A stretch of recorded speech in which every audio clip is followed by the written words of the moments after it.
ब्रह्मचारी स्वामी विवेकानंद जी के जन्म दिवस पर आज जयंती मना रहे हैं और उसके उपलक्ष्य में 25 एमपी बटालियन छतरपुर के तत्वावधान में शासकीय बापू महाविद्यालय गर्ल्स और बॉयज के द्वारा एनसीसी के सभी कैडेट महाविद्यालय के स्टाफ के साथ महाविद्यालय के अन्य छात्रों के साथ मिलकर के सूर्य नमस्कार करेंगे। और भी जो युवा महोत्सव अमृत महोत्सव के रूप में मनाया जा रहा है 12 जनवरी 2022 से लेकर के 16 जनवरी 2022 तक, ये कार्यक्रम हमारा लगातार अलग अलग दिवस अलग अलग कार्यक्रम के रूप में मनाया जाएगा। ऐसे ही आज हमारे रूप में हम आज पहला दिन जो है हमारा वो है सूर्य नमस्कार का और क्लीनिंग का। आज हम प्रथम दिवस ये मनाएंगे और मैं अब हमारे साथ के स्टाफ लोग हैं और समाज सेवी श्री संतोष गंगेले जी भी हमारे साथ उपस्थित हुए हैं, तो हम सभी का यहाँ पर स्वागत करते हैं, आप सभी का स्वागत करते हैं कि हम लोग उनसे निवेदन करूंगा कि विवेकानंद जी के विषय में 2 शब्द। तो अभी राम कुमार सर ने आप लोगों को बताया ही है कि विवेकानंद जी का जन्म कब हुआ था, 12 जनवरी 1863 में, है ना, और उनकी मृत्यु कब हुई थी। का क्या है, भारत का भविष्य आप हैं, है ना, आप, क्योंकि आप लोग यहाँ के युवा हैं और हम लोग किस लिए एकत्र हुए हैं यहाँ पे, युवा दिवस मनाने के लिए, ठीक है। तो आप लोगों को एक बहुत ही महत्वपूर्ण घटना स्वामी विवेकानंद जी के जीवन की तो याद होगी, शिकागो सम्मेलन, है ना, सभी को पता होगा उसके बारे में। तो उन्होंने जो अपना पहला सेंटेंस जो कहा था, जो पहला वाक्य कहा था वहां पे, वो क्या था, मेरे भाइयों एवं बहनों, है ना। तो वो किस भावना से कहा था उन्होंने, आपको पता है। उनकी केवल एकमात्र भावना थी वसुधैव कुटुंबकम, जिसको अपन बोलते हैं, है ना, कि the whole world is a family, कि जो पूरा विश्व है वो एक परिवार है।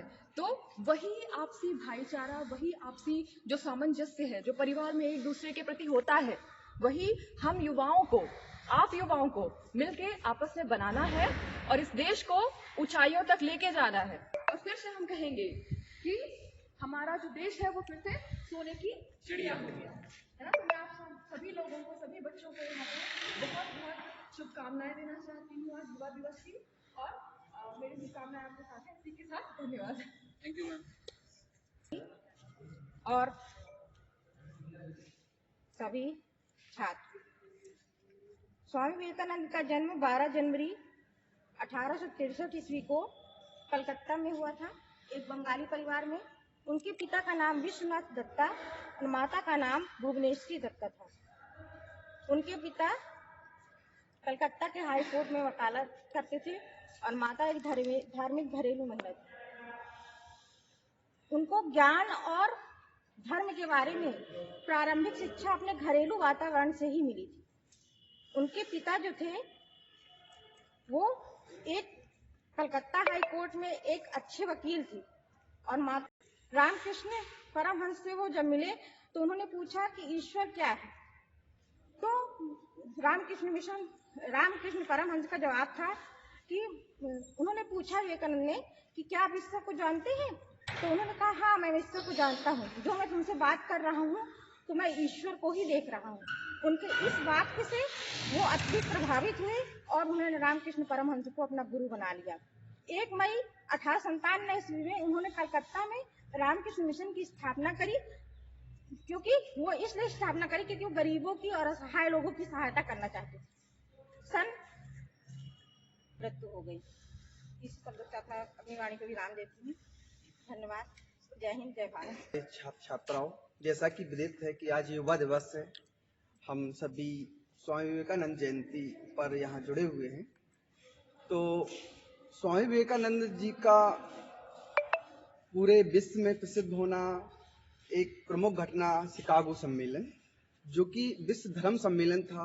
उन्होंने, जैसा कि सभी ने बताया है, मैम ने बताया, सर ने बताया कि उनके 2 शब्दों से, यानी अमेरिकी भाइयों बहनों, जो कि अमेरिका के लोगों ने कभी नहीं सुना था, जैसे ही उन्होंने अपनी बात भाइयों बहनों यानी कहकर प्रस्तुत की, तो वहां के समस्त जो बैठे हुए थे सम्मेलन कॉन्फ्रेंस में, तो सभी की तालियां गड़गड़ाहट से, मतलब 2 मिनट तक आवाज शांत हो गई और उनको सुनने के लिए सब तत्पर हुए। फिर उन्होंने भारतीय योगी के नाम से जाने जाने वाले श्री संतोष गंगेले जी का हार्दिक धन्यवाद देती हूँ। आज स्वामी विवेकानंद जी की जयंती के अवसर पर हम सभी एनसीसी छात्र और युवा यहाँ एकत्रित हुए हैं ताकि योग और सूर्य नमस्कार कर सकें। इसमें कोविड-19 के नियमों का पालन करते हुए सोशल डिस्टेंस रखी जा रही है।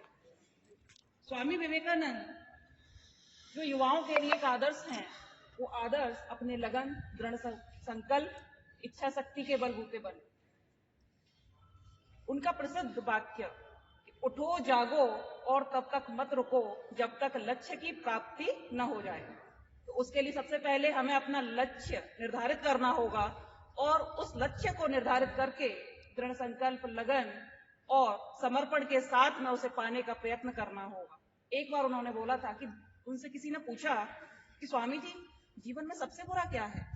स्वामी जी ने बोला, जीवन में सबसे बुरा है वो उम्मीद खो देना जिससे उस बुरे को सही किया जा सकता है।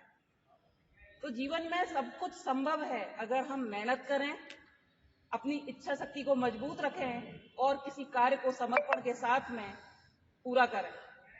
अपनी लगन, मेहनत, इच्छा शक्ति को दृढ़ रखते हुए मैं यही कामना करती हूँ कि आप सभी देश के उज्जवल भविष्य में अपना सहयोग देंगे और निरंतर उस विकास के पथ जी की तरह ही